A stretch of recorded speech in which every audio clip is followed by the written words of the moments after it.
everybody, it is me, Jen, and I'm also here with Erica, but she's going to be off camera because I forgot to tell her that I was recording today, so she wasn't prepared, but she's going to be on the video with me, so that's awesome. Not by myself anymore. No longer a loser. I'm a hideous beast without makeup. You're not a hideous beast. Like a whole other person. No, you look beautiful. I even look blonde when I put makeup on. Shut up.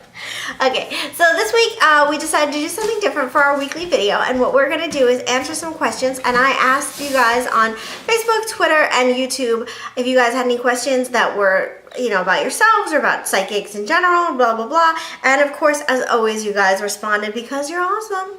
So, I'm not sure if you guys want me to say your names or not, but I'm just going to do it because that's usually what people do, so if you didn't want me to say your names, I apologize, and next time I will learn my lesson. The first question is from Vanessa E. I love your psychic videos, Jen. I would love some advice on my personal life. I'm having trouble getting into a career path. I feel like, Vanessa, you're just having trouble deciding what you want more than anything. I feel like you're multi-talented. Like you have a lot of different talents and a lot of different things that you do well. And I would definitely say one of the things that I feel you're excellent at is research and development and things like that, marketing. I feel you would do really, really well. But I think the question isn't so much like, I just think that you're having trouble deciding. And once you zero in on what you want, you'll make it happen. But I just keep feeling like marketing, sales, research, advertising, anything like that, for some reason I feel you'd be really, really good at it. Also graphic design, I think you do well, but that's gonna take more effort. But the first thing that comes to me is that. Erica, do you have anything to say to Vanessa? I was actually gonna say the same thing when you first started reading the question. My feeling was that she's not focused right now. Yeah. I feel like because she's used to doing, or she has, it's my feeling she has experience doing a bunch of different things. Mm-hmm. So the problem here is figure out what she loves best, because she adapts easily is what my feeling is. Like even if she had a job that she was never into before, she would own it, and she would get it, she would do it really well, and she'd do it best than anyone ever had before. So I think the biggest thing here is, like you said, and that's the strongest feeling I have, is she needs to focus. I do feel like though what she's gonna get into is like promoting and marketing, that kind of deal. That's the feeling that I get. So girl, go get your marketing. You got this. Get your marketing on. But she'll be successful whatever she does, because she's got this. I don't know who she is, because I mean you do, but I have no clue at all. I'm not a YouTuber, unfortunately. I should be. I apologize, guys. I will be fixing that soon. But I feel like she's got a really vibrant energy and a charm about her that people are drawn to. So I think she'll be fine no matter what she does. Yes. The next question is from Southern Sweetie, and she says, "Hi, Sweetie. Can you tell me where my life is going as an author? I feel drawn to writing children's books. But I also, at the same time, I'm drawn to writing about my life. Help." So, hi there. This is what I would say to you. I feel like you should you should write a children's book about your life. That's just the feeling that I got when I read that comment yesterday, the day before when you left it. I feel like you should definitely write children's books. I feel like that's where your heart and soul is, and that's where you're going to have your most success. But I feel like you should incorporate parts, or, you know, whether it's completely literal or based on your childhood and your own personal experiences. I think that would be like that golden magic nugget. And then later on, you can develop doing stuff that's more based on your life. Or another thing that you could do is write a children's book and then write a blog about your life and your journey at the same time, that are like two totally different projects. But either way, that's what I would say. Erica, do you have anything to say? I'm going to go a little different on this one. I feel like she could write a children's book, and I think she would do it really well. However, I don't think she'd be satisfied, and I think she knows a lot of interesting people, is what I feel, and I think she herself is very interesting. I think writing a chronicles of some kind would be cooler and more interesting to her, more fun. Oh yeah. Than to do just like a children's book. I think she could write a children's book and do great on it. But I think it would be like what she'd be happy doing. It wouldn't be her passion. She would enjoy it for a second, and then once it was done, it was done and over with. So I think that would be more. Yeah. But that's kind of my feeling on it. But whatever she writes, she has a talent for it. I think she'll do great. I think so too. So we hope that helps you, but I would definitely say there's a lot of talent there. Okay, the next question is from my girl. I've known her forever on YouTube. She's one of my closest YouTube friends. And this is a really interesting question. Not that the other ones weren't. Her name is Angela Bella, and she says, you should answer questions about yourself from a tag. Oh, that was just other thing. We'll do a tag on this channel. I'm just going to skip ahead to her question. When I'm actually dressed up, we'll do it together. Yeah. Okay, she loves to get my advice about a long story. Okay, I'm trying to skip through all this. Okay, she had a guy BFF who's become a complete flake since he got his girlfriend. It is like he hides me from her because she will get jealous.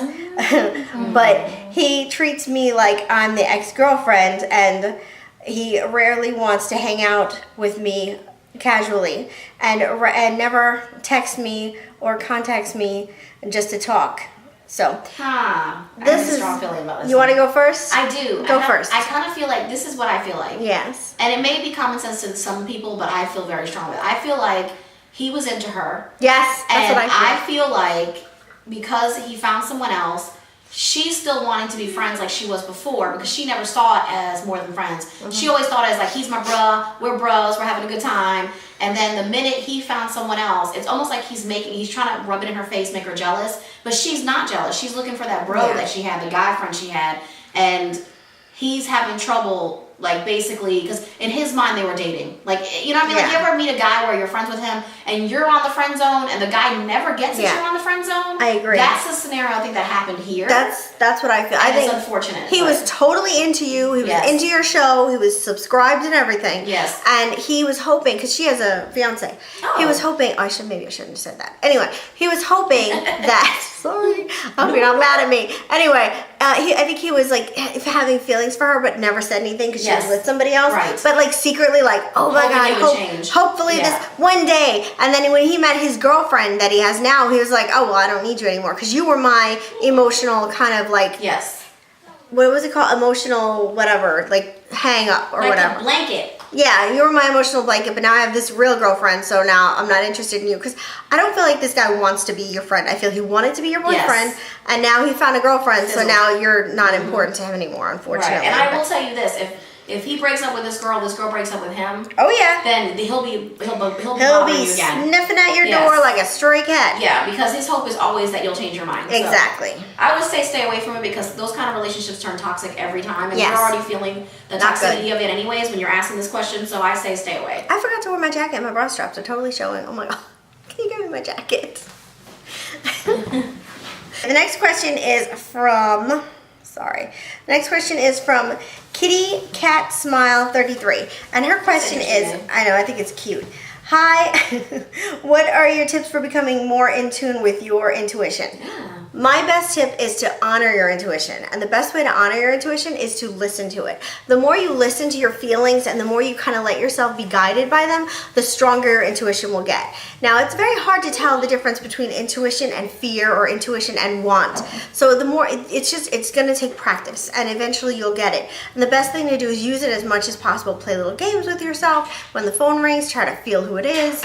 But listening to it and maybe keeping a journal of like, okay, I was right about this, I was wrong about this, this is what happened. The more you kind of keep a documented journal of your intuition, you'll kind of learn like what your strong points are, what your weak points are. But definitely that's what I would say. Any advice, Erica? I would say the same thing, and I think one of the things that people don't realize about intuition is exactly what it stands for. It's the first initial feeling is usually right. Yeah, that's true. So if you meet somebody and you have an unsettling feeling, and you can avoid being around that person, I would avoid it because usually that initial feeling is right. Yeah, your first feelings are usually always going to be your right ones. Okay. The next question is by Bad Boy CH. Now, I know this person, they comment a lot on my videos. So thank you so much for commenting. And the question is, hi Jen, I had a question for you. I have been with I'm horrible at reading out loud. I have been with wheels already rolling to use my artistic talents to make money. I am just super excited as I will be drawing, designing, and creating. Will this be my stepping stone to self-support? First of all, I want to ask you, did you draw your profile picture? Because if you did, damn, that's good. Secondly, I want to say, absolutely, I feel like you have a creative soul. And you and I have had so many different conversations about Muppets and different things, and I feel like I know you. And I just feel like you have such a creative genius inside of you. And I feel like you've just not had the opportunity to kind of branch out and go for it. And I think maybe not have had people in your life being supportive of it because they were in favor of more like traditional careers. But I feel like go for it. This is the perfect day and age with Instagram and Facebook and everything. So many different opportunities to showcase your talents like never before. Just go for it. What do you have to say? I feel the same way. I feel like because of other people's opinions, like you said, he followed the traditional route and he's never been really happy. I think that the scariest part of being an artist, and everyone makes the joke about being a starving artist, is is the failure option, you know, a part of it, you know what I mean? And you tend to opt out. A lot of artists will opt out for a while, or they won't do it wholeheartedly because they're afraid of not being able to support themselves. But I think if you have a talent, which he does, and he's passionate about it, those are the two things that good passion artists... is key. Yes. So if you believe in yourself, and like she said, this day and age with media and everything, social media is huge. If you believe in your product and you're charming, then a lot of people will believe in it too. So that's kind of that thing, is utilize what your sources are, and you'll be fine. I think you'll do great at it. I think it'll be another year and a half before you really get some success from it, but I feel like there's going to be like some art galleries or something that he's going to be able to show his pieces at. I agree. And I think that's what's going to get his attention. I say definitely, if you get an opportunity to do it, even if it costs you like $100 to buy into it, go ahead and do it. And this is what I can say also. I feel like sometimes you may be scatterbrained and it's hard for you to finish a project from start to finish. So it's okay to work on like 4 different projects at the same time, because if that's the way your brain functions, like there's nothing wrong with that. Just keep jumping back and forth. Eventually you'll get it finished. I just think maybe your brain has trouble concentrating on one thing for too long. That's so funny you said that, because I was thinking that earlier. That's I just right. didn't say it. Okay, this is our last question. I think there was a bug that just flew in my ear. So good. Such a gnat hole. Such a gnat hole. Don't put up with gnat holes in your life. Don't. Okay. The last question is from another one of the people that I've known for a million years. And her name is The Synthesizer, which I think that's such a cute name. It says, love the idea of a Q&A. I appreciate your... Okay, I'm just not going to read that. She's just complimenting me. Okay, here's her thing. She'd love some advice on her personal life. I'm 23 and living at home. I work and make my own money, and I'm debating if I should take the step of moving out with my boyfriend or on my own. But I come from a really traditional family, and my parents feel I should live home. Well, forever. I feel a little stuck, I guess. Okay, this is what I would suggest. I wouldn't suggest moving in with your boyfriend, because I feel like the relationship, even though I don't think it's a bad relationship by any means, I just feel like living with somebody is a lot of strain. And especially if you're living with somebody, like if you're living with somebody on your own for the first time, I think that might be too much strain. What I would suggest is living either on your own or getting a roommate, which I think is the ideal situation. Trying to find a roommate and like sharing expenses. I wouldn't do the boyfriend, but I would definitely move out. I feel like it's so important when you're in your young 20s to learn things and to carve out that space.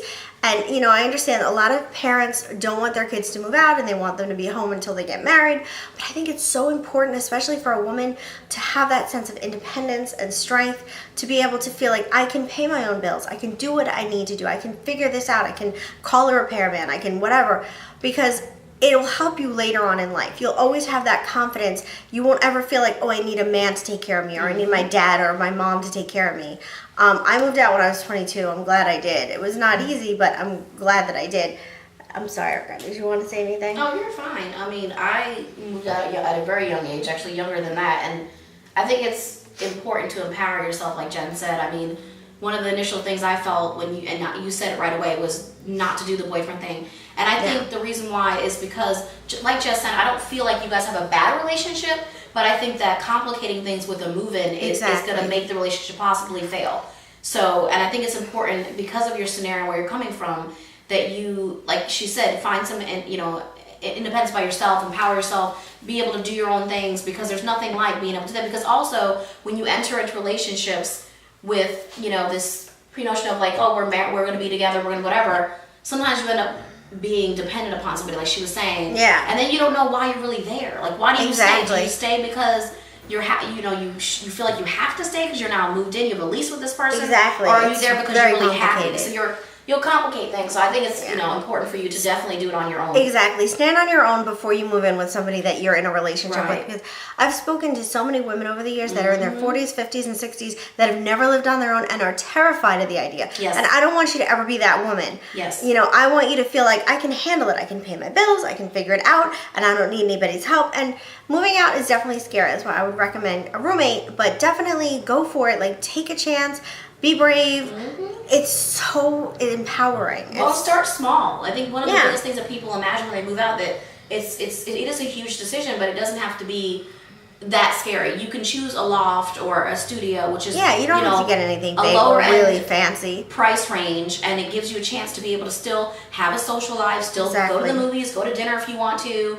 Your budget won't be as tight if you choose something that's more accommodating to what you are. And there's nothing like the feeling of being able to come home to a house and know that you're in control of that house. Yes. What kind of cable you want, what kind of phone you want, what temperature you want the thermostat to be, what kind of peanut butter you buy. That the freedom of that is like nothing in the world. And the toilet seat's not up every time you go to the bathroom. Exactly. I'm just saying, no offense to your boyfriend. I'm just saying, there's something. Train him.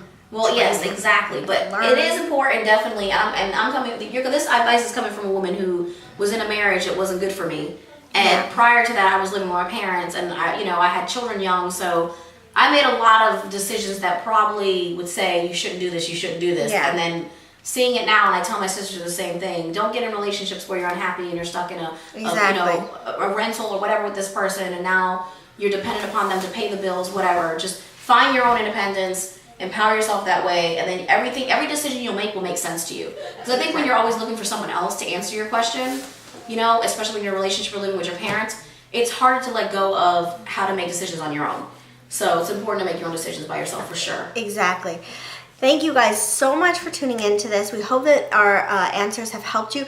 If you guys want us to do more of these Q&As, then comment below. And if you have any other questions that you want us to answer in a future video about our lives, about being psychic, about just regular advice, anything personal that's pertaining to you guys, all you need to do is comment below. And if you like this video, give it a thumbs up because we're amazing and you love us. I'm gorgeous. I mean, this deserves a thumbs up. She's all right. What? You're afraid to even be on camera, so I don't even want to hear about it. You look nicer than I do. We would look like horribleness together. I have a t-shirt I woke up on. like this. Hashtag. Anyway. Whatever. Anyway, we'll talk to you guys soon. Take care. Bye. Bye.